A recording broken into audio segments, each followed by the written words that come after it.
ladies and gentlemen, I would like to thank everyone for attending and watching what promises to be a very exciting and interesting webinar conference on democracy and Salamis and the Battle of Salamis 2,500 years after. First of all, I would like to thank Her Excellency, the President of the Hellenic Republic, Ms. Katerina Sakellaropoulou, for putting this event under her patronage. This actually underscores the importance of the Battle of Salamis so many thousand years later, and we'll have a chance to talk about this. This event is organized by the University of Piraeus, and the rector of the university is going to be introduced in a second, by the University of Thessaly, and by the Chomokos organization. And we'll have a chance to hear both from a dean from the University of Thessaly and from Mr. Chomokos himself. In addition, we have co-organizers, the Kostas Kyriazis Foundation, which does phenomenal work, and we're very happy and proud to have them on board, and the Council for International Relations Greece, a new organization that is founded by 60 or more professors in Greece, pretty much everyone who deals with international relations, affairs, economics, and institutions. I would be remiss if I did not mention the sponsorship of the Tsakos Group. And the whole idea of sponsorship, as we will no doubt see, was absolutely centered both for the battle, because every trireme had a sponsor, and also for Fifth Democracy Athens. So that is very much part of the tradition of the West that was saved and perhaps inaugurated by the Battle of Salamis. Having said that, I am honored and pleased and thrilled to introduce the rector of the University of Piraeus, where I've been teaching for more than 2 decades now, Professor Angelos Kotios. Mr. Rector, the floor is all yours. Gentlemen, dear participants, good afternoon, good morning, or good evening, wherever you are. First of all, I would like to welcome everyone and to say that it is an honor and a pleasure to address the international conference, Salamis Democracy. Thank you for the invitation and congratulations to all participants, to all co-organizers for the idea of this conference on the 2500th anniversary of the naval battle of Salamis. I would like to thank in particular my colleagues from the University of Piraeus, especially Professor Platias and Tsabiris, but also many thanks to my dear colleagues from my former University of Thessaly. It is a great honor for all of us that this conference is held under the patronage of the Honorable President of the Hellenic Republic. Ladies and gentlemen, as the only university of the great port and region of Piraeus, we are especially proud of the naval battle of Salamis, of the great general and statesman Themistocles, of the capabilities of the Greek Navy. We consider our participation in the conference as a small expression of gratitude and tribute to all those, Themistocles first among them, who fought in order to defend what is included in the following paean sung by the Greeks during the naval battle. «Ω παιδες Ελλήνων είτε, ελευθερούτε πατρίδι, ελευθερούτε δε παιδας, γυναίκας, θεόντε πατρόων έδι, θήκαστε προγόνων, νυν υπερ πάντων αγών». That means in English, O sons of the Greeks, go, liberate your country, liberate your children, your women, the seeds of your fathers' gods, and the tombs of your forebears. Now is the struggle of all things. Ladies and gentlemen, the Battle of Salamis was Greece's finest moment. It is the first major naval battle in human history and one of the most important as well. It changed world history. An alliance of small Greek city-states put an end to the westward expansion of a superpower and the largest empire known to mankind at the time. It became living proof of the enormous importance of foresight, prudence, and strategy in dealing with the geopolitical risks. The battle demonstrated the importance of democracy that enables the emergence of great leaders and the value of free dialogue and discourse. It showed the importance of alliances and the union of forces of weak city-states, as well as the significance of consultation despite disagreements in the search of optimal solutions. It illustrated the power of ingenuity in the struggle of the weak against the strong, the few against the many. It highlighted the contributing factor of naval forces in the sovereignty and prosperity of nations. This Greek triumph was a victory of the values of freedom and democracy against despotism and tyranny, a victory of autonomy against submission, of heroism against fear. The naval battle of Salamis not only ended a hostile expansion, but also initiated a new historical period that gave birth to the so-called golden age of democracy, philosophy, the science of arts. Without the victory of Salamis, there might not have been a country called Greece. We would not have had the epitaph of Pericles, Athenian humanism, the Parthenon, timeless theater, ageless Greek seamanship, or ever maybe classical and modern Western civilization. Ladies and gentlemen, there are still many lessons to be learned from the Battle of Salamis for the modern world. Personally, I choose as most important the age-old obligation of people who want to be free to choose leaders like Themistocles, leaders who anticipate and prepare appropriately for the impending threats and who fight intelligently and vigorously for the defense of freedom and democracy at any cost. The lyrics of the paean of the heroes of Salamis, as the hymn for individual and collective freedom, are ageless, because the battle between friends and foes of democracy and freedom is timeless, and promptitude to defend these values must be ever ready. I wish much success of the conference, and thank you very much. Dr. Katios, thank you very much for your thoughtful remarks. Hellenism has been around for a long time, and we had our ups and downs. But what you said, that the Battle of Salamis could well be the finest hour of Hellenism, and it's certainly in the conversation in what is a history of thousands of years. With that, I now turn to the distinguished professor, Mr. Kollas, who is the Dean of the School of Economics and Business of the University of Thessaly. Dean Kollas, the floor is yours. Distinguished guests, dear colleagues, it is a great honor for me to welcome you to the conference held to celebrate the 2500th anniversary of the historical naval battle of Salamis. Undoubtedly, this is one of the defining events in human history that had a deeply profound and lasting impact not only for Greece and classical Athens, but for global history. It is not an overstatement to say that the outcome of this great sea battle, along of course with other great battles of classical antiquity, such as Thermopylae and Marathon, helped shape the world as we know it today. To the best of my knowledge, Salamis was the first naval battle that had such a profound and defining historical impact.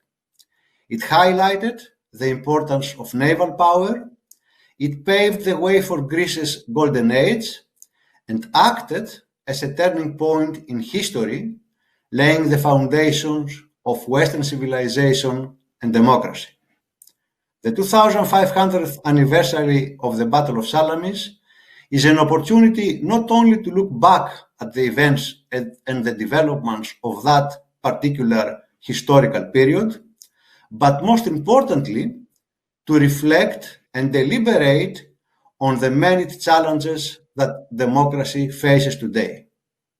These challenges have many facets, ranging from populism to extremist ideologies, to the resurgence of authoritarianism and the democratic backsliding witnessed in many countries, both internationally, but as well as in our regional geopolitical neighborhood. However, Delving into such issues, I fear that I find myself trespassing in areas that I find myself in a strategic disadvantage. So I will not linger on and I will allow the experts to talk. Once again, let me sincerely thank you all for participating in what promises to be an interesting and thought-provoking conference, judging from the impressive list of participants and the topics of their presentations. Finally, on behalf of the University of Thessaly and the School of Economics and Business that co-organize this important conference, allow me to congratulate and sincerely thank all the people who have helped to put this important event together. Thank you very much, and I wish you a very successful conference. Dean Colliers, thank you so much for your remarks. We now turn to Mr. Tsomokos. I have to say that with all his work in the past decade or so, he single-handedly promotes cooperation and understanding, not only in our region, but globally. And he is a force of soft power. He also manages to do this seemingly without breaking a sweat, which I truly admire. But he does that not without traveling, and he's traveling right now. So we actually have a videotape message from Mr. Tsomokos. So the floor is to Mr. Tsomokos and his videotape message. Ladies and gentlemen, dear participants, friends, it is an honor for the Delphi Economic Forum to participate in this important Salamis and Democracy Conference. We welcome you all to this exceptional international conference, a conference that I reckon of great significance as it correlates facts and insights of a glorious event of the past with lessons given for a brighter and safer future. 2,500 years is long enough to embed the historical information and perpetuate through the centuries an all-time greater naval warfare legend. Yet, the timeless story of the Battle of Salamis is encircled with many parallel narratives that still live to discover valuable and compelling outcomes and morals. It talks about how desperate circumstances and unlikely odds can bring together disjointed and even antagonistic units to form alliances. It shows how flexible tactics and timely chains of strategy can come up against an overwhelming massive invasion force. It reminds us how important great leadership is, especially in harsh times. It gives us so much to learn from the example of Themistocles, an archon who used his intelligence and foresight to transform his polis into a major maritime power, his persuasiveness and oratory to convince friends and enemies to endorse his policies and courses of action, even his cunning and his ability to look inside his opponent's psyche so as to trigger the desired response from the enemy. The Battle of Salamis also teaches how a collective effort against an authoritarian decision can become a turning point in the course of a war, and how an unexpected victory can actually affect the trajectory of human history. Salamis brought on a crucial change in the balance of power. Were it not for the battle, Athens would probably have never blossomed into the golden age that gave the classical Greek culture to the Western civilization. Were it not for the battle, the world wouldn't be the same today. The Battle of Salamis tells that sometimes winning a battle can actually win the war. We do hope that the content of this conference is quite rich in the next 3 days and you will enjoy it. Many thanks to the University of Piraeus and the University of Thessaly for their cooperation. Thank you.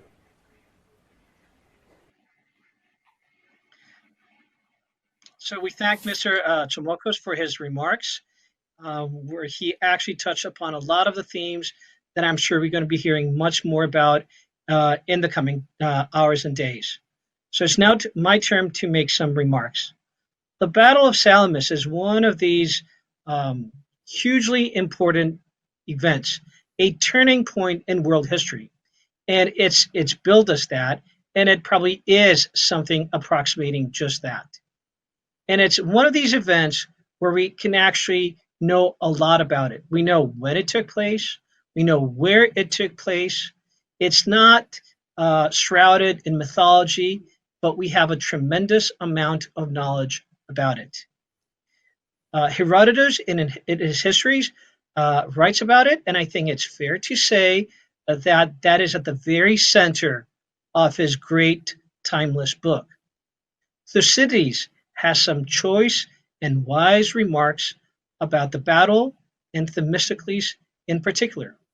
A few centuries later, Plutarch gives us a great overview of events, and we should not discount Aeschylus, the great tragedian who wrote The Persians. And Aeschylus was a fighter. He actually fought in both Marathon and the Battle of Salamis. And he brings, as we have been reminded, a note of empathy and takes the whole experience to another level.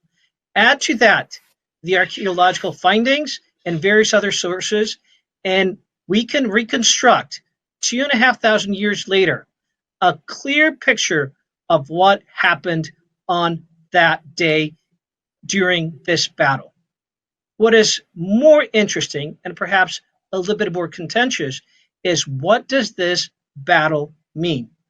The question that is raised, and in fact that has already been raised, is what if it had gone the other way? What if the Athenians had been defeated? What if the Persians were victorious? The argument is made, and I fully agree, that basically Western civilization, as we understand it, would not have transpired. And yet I still hear many people and some of my students saying, yes, but you know what? We really don't know, because the what if question is counterfactual. So let me turn it around and say, just like all the other speakers before me, that because of the victory of Athens, we got 5th century Athenian civilization. Because of the victory in this seminal naval battle, we got the Acropolis as it is and as we can see it today.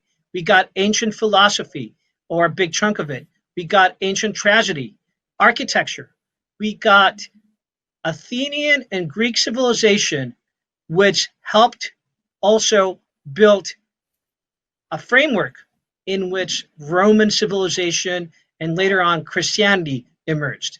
In other words, because of this seminal battle, what we got was Western civilization. One could argue it's impossible to pinpoint a date, but this would be a good candidate for a date in which Western civilization can start building itself in earnest. There's no doubt that if the Athenians had not prevailed, world history would have taken a different course than it actually took. Let me also say that in this respect, there is a certain importance in studying this naval battle. When we read the Peloponnesian War by Thucydides, he makes a bold claim, vindicated by history, that this is κτήμα εσαΐν, a possession for all times. Well, the Battle of Salamis is also a possession for all times, in the sense that thinking about it, understanding how it transpired, figuring out its consequences is something that has timeless significance. And in fact, it is no wonder that we have this conference with so many experts, and we could have had 10 more conferences, because it's the gift that keeps on giving. Let me conclude by making a few points about democracy in this battle. This battle is the result of specific choices by the Demos, the democracy of Athens. One thing that is really spectacular is that the buildup to the naval battle was long, and one of its characteristics is that the people managed to avoid the sirens of populism. There's a great examples where they have found silver, and in a debate that we can replicate today in almost every single democratic society, what the question was, what do we make with this money? Do we spend it on armed forces or triremes, or do we spend it on other things? And the people made the hard, difficult choice of spending on the military, and they were vindicated on this.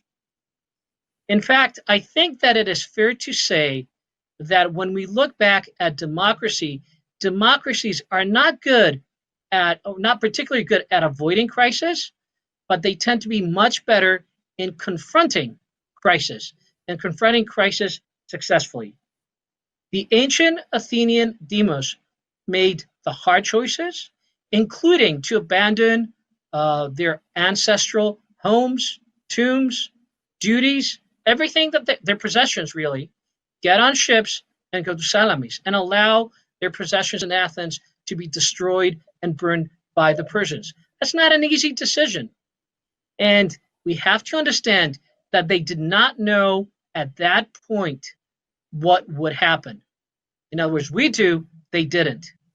And yet, the people made the hard, rational, risky choice and were historically vindicated. And let me say that there is something about the ferocity, the tenacity, and the resolve of a democratic people when they're united and when they decide and don't have the decision forced upon them by others. And various authoritarian forces throughout history tend to misunderstand how powerful democratic regimes can be when the peoples are united. Hitler made that mistake, probably the Soviet Union made that mistake, and other actors in our region today are committing a similar mistake. However, there's a little caveat. The people did make the right choice, but that required something also, and that was leadership and statesmanship and unity. And that was provided by Themistocles, but also by various other opposition politicians who worked not for personal gain, not for partisan gain, but for the greater good, and it turns out for Western civilization. Let me conclude with the following questions. Could any other regime other than a democracy produce the victory at Salamis? And the second question is, what were the results of the naval battle of Salamis for democracy itself? And what are the lessons for today? I'm certain that in the next few days, we are going to get answers to these questions and much more. So once again, thank you everyone for participating, for attending, and I think this will be a thoughtful, exciting, interesting conference. Thank you very much.